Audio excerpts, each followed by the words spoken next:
નિર્મળ નણંદ અભિમાની ભાભીની કથા. એક ગામમાં બ્રાહ્મણ બ્રાહ્મણી રહે. તેમની સંતાનમાં 7 દીકરા હતા. હજી દીકરાઓ નાના હતા અને ભણતા હતા. બ્રાહ્મણ ગામમાં ભિક્ષાવૃત્તિ તથા કથા વાર્તા કરી આખા કુટુંબનું માંડ માંડ પૂરું કરતો હતો. કેટલી વાર બ્રાહ્મણ અને બ્રાહ્મણીને ભૂખ્યા પેટે સૂઈ રહેવું પડતું. આવી ગરીબ હાલત છતાં બ્રાહ્મણ અને બ્રાહ્મણીમાં ખાનદાની અને ધાર્મિક ભાવના પૂર્ણપણે ભરેલા હતા. બ્રાહ્મણીનો ભાઈ તે જ ગામમાં રહેતો હતો. તે પૈસે ટકે સુખી હતો, ખાનદાની હતો, પણ તેની પત્ની ઈર્ષાળુ અને અભિમાની હતી. ભાઈના ઘરમાં ભાભીનું ચલણ હતું. ભાભી કરે તે થાય, ભાઈ ભાભી કહે તેમ વર્તે. ભાભી ભાઈને કહે, તમે તમારે વેપાર કરે રાખો, ઘરમાં અને વ્યવહારમાં તમારે માથું મારવું નહીં, હું બધું સંભાળી લઈશ. આ ભાઈ ભાભીને સંમતિ ગણી, પણ એક સંતાન નહીં. કુદરતનો નિયમ પણ કંઈ ગજબ છે. જ્યાં ખાવા ના હોય ત્યાં ઢગલા બંધ બાળકો હોય, જ્યાં ખાવા હોય ત્યાં ખાનાર ન હોય. એવામાં પુરુષોત્તમ માસ આવ્યો. બ્રાહ્મણ અને બ્રાહ્મણીએ પુરુષોત્તમ માસનું વ્રત કરવાનું નક્કી કર્યું. બીજી બાજુ બ્રાહ્મણીની ભાભીએ પણ આ વ્રત કરવાનું રાખ્યું. બ્રાહ્મણ અને બ્રાહ્મણી સવારે વહેલા ઉઠીને નદીએ સ્નાન કરવા જાય, કાંઠાઘોરમાંનું પૂજન કરે, કથા વાર્તા સાંભળે, શક્તિ મુજબ દાન દે અને ઘેર આવે. પુરુષોત્તમ ભગવાનનું નામ સ્મરણ કરી ભક્તિ કરે. ભાભી સવારે મોડી ઉઠે, નાહવા માટે નદીએ જાય, ખોડિયું માંડ માંડ પલાળે અને ભાગમ ભાગ કરતી ઘેર દોડી આવે. તે તો સંતાન પ્રાપ્તિના અર્થે જ પરાણે પુરુષોત્તમ માસ કરતી હતી. તેને તેમાં બહુ જ રસ ન હતો. પુરુષોત્તમ માસ પૂરો થતાં ભાભીએ તેનું ઉજવણું કરવા વિચાર્યું. પતિ પાસે સંમતિ નહીં, તેણે દોમ દમાન સાથે ઉજવણીની તૈયારી કરવા માંડી. તેણે ઘણા સગાવાલાઓને જમવા માટે આમંત્રણ આપ્યું. લોકલાજને કારણે તેણે નણંદને ઘેર જઈ કહ્યું, હું પુરુષોત્તમ માસનું ઉજવણું કરું છું, એટલે તમે સાગમટે જમવા આવજો. બધા છોકરા અને પતિ સાથે હું બોલાવું ત્યારે જ આવજો. ખાવું ખાવું કરતાં દોડ્યા ના આવતા. સૌ જમી રહ્યા પછી હું બોલાવીશ. આટલું કહી ભાભી ચાલી ગઈ. બ્રાહ્મણીને તેની ભાભીના વેણ સાંભળી ઓછું આવી ગયું. તેની આંખમાં જળજળિયા આવી ગયા. તેણે ધીમે રહી આંખ લૂછી રાખી, કેમ કે છોકરાઓ પાસે ઊભા હતા. હરખદેલા થઈ છોકરાઓ નાચવા લાગ્યા. મામાના ઘેર સાંજે જમવા જવાનું છે. તો તે આશાએ છોકરાઓ સવારે ખાધું પણ નહીં. બ્રાહ્મણી વિચારવા લાગી, ભાઈ પૈસે ટકે સુખી છે, તેને મદદ કરી શકે તેમ છે, પણ ઈર્ષાળુ ભાભીના હાથમાં ઘરનો કારોબાર હોવાથી આજ દિન સુધી ભાઈ ભાભીએ તેમને જરા પણ મદદ કરી નથી. ભાભીના મેણા ટોણા સાંભળવા મળશે તે બીકે તે ભાગ્યે જ પિયર જતી. ઘણા વર્ષો થયા છતાં ભાઈ ભાભીએ તેને વાર તહેવારે કપડું પણ આપ્યું નથી. પછી ભાણેજડાને તે શું આપે? આવી ભાભી લોકલાજે આમંત્રણ તો આપતી ગઈ, પણ આશા નથી કે મને બોલાવવા આવે.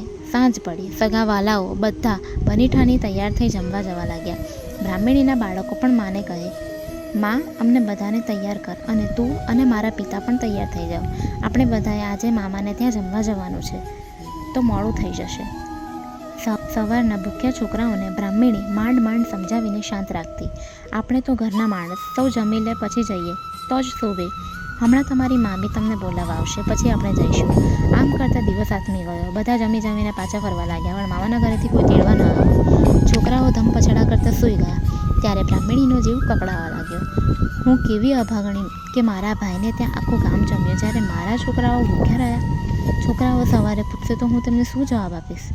ભૂખ્યા પેટે સૂઈ ગયેલા છોકરાઓને સવારે કંઈક ખાવા આપવું પડશે. માટે લાવ, ભાઈના ઘેર જાઉં અને ઘરની બહાર પતરાડા પડ્યા હશે તેમાંથી કંઈક લેતી આવું. આમ વિચારીને ભાઈના ઘર તરફ જવા લાગી. ભાઈના ઘેર જઈને જોયું તો ઘરમાં મંગળ ગીતો ગવાય છે, આનંદ મસ્તી થાય છે, વાતોના ધડાકા ચાલે. બ્રાહ્મણી ધીમા પગલે પતરાડાના ઢગલા પાસે ગઈ. આત્મા કકડે છે, પતરાડા લેવાનું દિલ થતું નથી, પણ ભૂખ્યા સૂતેલા છોકરાઓને પટાવવા આ બધું તેને કરવું પડે છે. તેણે સાડલાના છેડે થોડાક પતરાડા બાંધી લીધા અને ગુપચુપ ત્યાંથી પાછી ફરી. બ્રાહ્મણીએ ઘેર આવી પતરાડામાંથી વધ્યું ઘટ્યું લઈ લાડવા વાળ્યા. પછી બધા પતરાડાને વાળી ઘરની પાછળના ભાગમાં ફેંકી દીધા. તે રડતી કકડતી ભગવાનનું નામ લેતા લેતા સૂઈ ગઈ. બ્રાહ્મણી સવારે વહેલી ઉઠે અને ઘરની પાછળ નાખેલ પતરાડાને ભેગા કરીને ઉકળે નાખી દેવાનો વિચાર કર્યો. ત્યાં પતરાડા તરફ નજર કરી તો બધાએ પતરાડા સોનાના થઈ ગયેલા હતા. તે આ જોઈ આભી બની ગઈ. તેણે 2 હાથ જોડી પુરુષોત્તમ ભગવાનને નમન કર્યા. તે તરત પતિ પાસે જઈને તેમને જગાડ્યા અને બધી વાત કરી. બ્રાહ્મણી પુરુષોત્તમ ભગવાનની કૃપા માની આનંદિત થયા. બ્રાહ્મણ બોલ્યો, ભગવાન પુરુષોત્તમનું વ્રત આપણને ફળ્યું છે. તેમણે આપણી ગરીબી જોઈ આપણો ઉદ્ધાર કર્યો. ત્યારે બ્રાહ્મણી બોલી, તમે આમ લાલચમાં ન પડો. આ પતરાડા આપણા નથી, મારા ભાઈના છે. જે વસ્તુ જેની હોય તેને પાછી સોંપી દેવી જોઈએ, તેમાં જ પ્રભુ રાજી રહે. બ્રાહ્મણ ગરીબ હતો, પણ ધર્મના માર્ગે ચાલનારો હતો. તેને પત્નીની વાત સાચી લાગી. તેણે પત્નીને કહ્યું, તું કહે તે બરાબર છે. આપણે લાલચમાં આવી આ પતરાળા આપણે ત્યાં રાખવા ન જોઈએ. તું આ સોનાના પતરાળા તારા ભાઈના ત્યાં આપી આવ. અગર તારા ભાઈને અહીં બોલાવી લાવી તેમને સુપરત કર. બ્રાહ્મણી તરત ભાઈના ઘેર પહોંચી. ભાઈ ભાભી હમણાં જ ઉઠ્યા હતા. બહેનને આવેલી જોઈ ભાઈ બહાર આવ્યો. એટલે બહેન ધીમા સાદે કહ્યું, ભાઈ, મારે તમારું જરૂરી કામ છે, એટલે મારી સાથે ઘેર ચાલો. નણંદનો અવાજ સાંભળી તેની ભાભી ઘરમાંથી બહાર આવી. તેને લાગ્યું કે નણંદને નોતરું આપવા છતાં ભૂખી રાખી છે, તેથી એ ભાઈના કાન ભંભેરવા આવી જશે.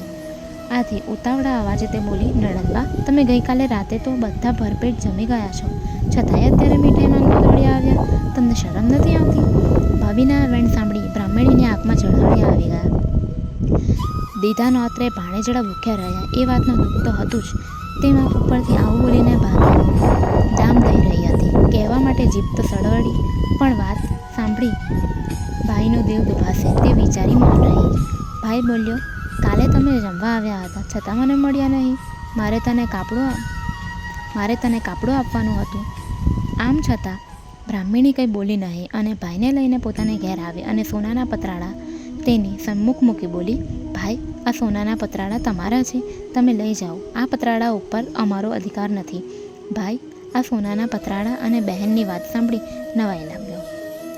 તે બહેન સામું જોઈ રહ્યો અને બોલ્યો, આ બધું શું છે? તે મને સમજ પડતી નથી.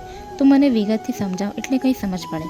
ત્યારે બ્રાહ્મણી આંસુભરી આંખે કહેવા લાગી, ભાઈ, હું ખોટું નહીં બોલું. મારી ભાભી મને જમવા માટે ગઈકાલે નોતરો આપવા આવી હતી અને કહેલ કે હું તમને જમવા બોલાવવા આવું ત્યારે તમે બધા જમવા આવજો. રાત પડવા છતાં અમને કોઈ બોલાવવા આવ્યું નહીં, એટલે તારા ભાણેજડાઓ ભૂખે પેટે સુવાડી દીધા હતા. પછી મને વિચાર આવ્યો કે સવારે છોકરાઓ મામાનું ઘરનું મિષ્ટાન ખાવા માંગશે તો હું શું જવાબ દઈશ. આથી કરીને હું તારા ત્યાં મોડી રાત્રે આવી ત્યારે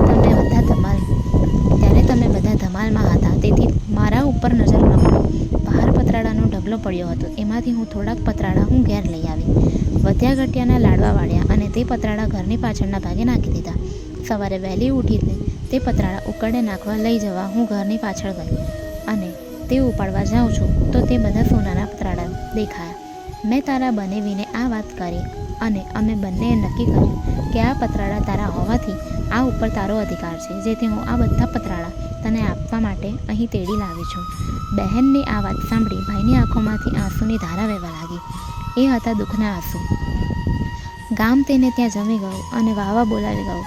જ્યારે તેની બહેન બનેવી અને ભાણેજડા ભૂખ્યા પેટે સૂઈ રહ્યા. તેને પોતાની પત્ની ઉપર ઘણો તિરસ્કાર છૂટ્યો. બીજા હતા હર્ષના આંસુ. આટલું બધું વીતતા છતાં બહેન ભાઈને જણાવતી નથી અને સોનાના પતરાળા તેને આપવા તૈયાર થઈ ગઈ છે. આ હતી ગરીબ બહેનની દિલાવરી અને ખાનદાની. ભાઈને રડતો જોઈ બહેનને તેને આશ્વાસન આપી શાંત પાડ્યો. ભાઈ તરત સમજી ગયો કે આ ગરીબ બહેનના વ્રતને પ્રભાવ છે. પુરુષોત્તમ ભગવાને તેના ઉપર કૃપા કરી છે. જ્યારે ભગવાને તેને આપ્યું છે એના ઉપર મારો હક ન ગણાય. જો હું આ લઉં તો પાપમાં પડું. છેવટે બહેનને ઉદ્દેશીને ભાઈએ કહ્યું, બહેન, આ પતરાળા ઉપર મારો અધિકાર નથી. આ તો તને પુરુષોત્તમ ભગવાને વ્રતના ફળ રૂપે આપ્યા છે. આ ધનમાંથી તું પુણ્ય દાન કર. આ તારું છે અને તું ભોગવ. આમ કહી ભાઈ પોતાના ઘેર ચાલ્યો ગયો. બ્રાહ્મણીએ આમનું થોડું સોનું વેચી રોકડ નાણું એકઠું કર્યું, ઘરને ઠીકઠાક કર્યું. બ્રાહ્મણી અને બાળકોના નવા કપડાં તૈયાર કર્યા. પછી જમણવાર ગોઠવ્યો. બ્રાહ્મણ અને બ્રાહ્મણી જાતે જઈને ઘેર નોતર દઈ આવ્યા. આ વાત ઉડતી ભાભીને કાને આવી. તેનું મન નારાજ થયું. તેણે તેના પતિને પૂછ્યું, મેં સાંભળ્યું છે કે તમારી બહેન જમણ કરે છે. તેણે આખા ગામને નોતરા આપ્યા છે. તે ખરી વાત? હા, વાત ખરી છે. પુરુષોત્તમ ભગવાને તેના ઉપર કૃપા કરી છે. તે હવે ગરીબ નથી રહી. આપણા કરતાંય તે વધુ ધનવાન થઈ ગઈ છે. આખા ગામને તે જમાડવાની છે. આપણા ઘરે પણ નોતરું દેવા આવશે. થોડીક વાર થઈ કે બ્રાહ્મણ અને બ્રાહ્મણી બંને તેમને ઘેર નોતરું દેવા આવ્યા. તેમને આવવા નોતરું દીધું અને ચોક્કસ આવવા કહ્યું. નણંદના નોતરાથી ભાભીના પેટમાં તેલ રેડાવું. પણ કહે શું? તેણે સમય પારખી નણંદ અને નણંદોઈને આવકાર આપી સારું મનાવ્યું. સાંજે જમણવાર થયો. સૌ જમવા આવ્યા. 32 પકવાન અને 33 શાક પીરસાયા. પુરુષોત્તમ ભગવાને રસોઈમાં એવો તો સ્વાદ મૂક્યો કે સૌ કોઈ આંગળા ચાટવા લાગ્યા. બધા રસોઈના ભારોભાર વખાણ કરવા લાગ્યા. છેલ્લે ભાઈ ભાભી અને પોતાના પતિ સાથે બ્રાહ્મણી જમવા બેઠી.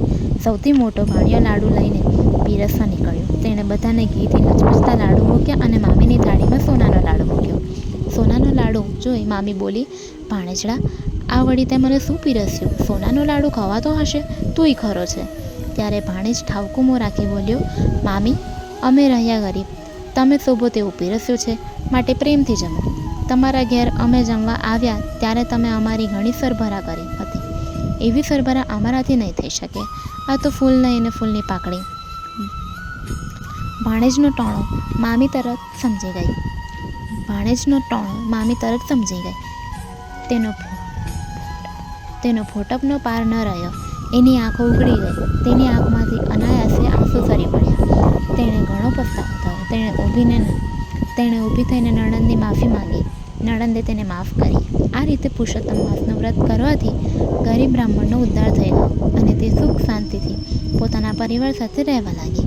બોલો પુરુષોત્તમ ભગવાનની જય.